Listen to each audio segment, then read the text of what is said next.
Finally, from Asia, Bali, the Indonesian province known as the world's most popular tropical destination, is cracking down on over-tourism. Local officials are implementing dramatic measures such as tourist taxes and a ban on the construction of new hotels, villas, and nightclubs. But the big question is, can Bali find a balance between its tourism-dependent economy and preserving the local environment? Our next report explains. Bali, the island of the gods, has always been a magnet for dreamers, adventurers and wanderers. Its lush landscapes, mystical temples and vibrant beaches have long enticed millions. Yet behind the scenes of this paradise, a strain is beginning to show. Overdevelopment and over-tourism are slowly tightening their grip on this tropical gem. After the COVID-19 pandemic hit, tourism in Bali, like everywhere else, came to a grinding halt.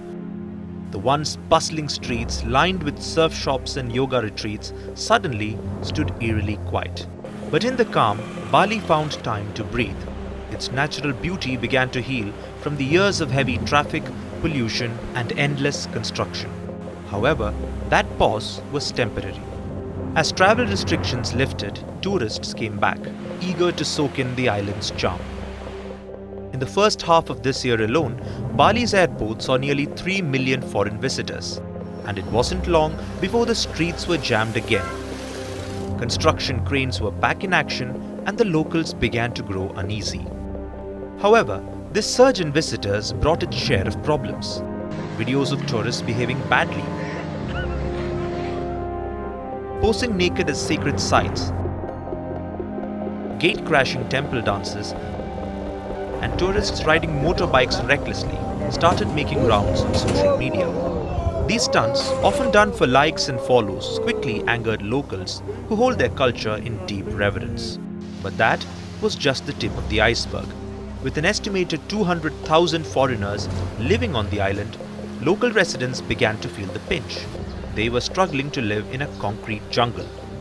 Government figures showed there were 541 hotels in Bali last year, which went up from 507 in 2019.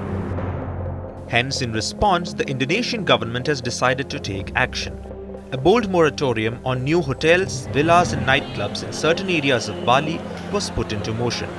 Though the timeline remains unclear, officials are considering a freeze for up to a decade, which the Indonesian authorities believe is a drastic step, but one they feel is necessary. This decision comes on the heels of other efforts to ease the strain on Bali.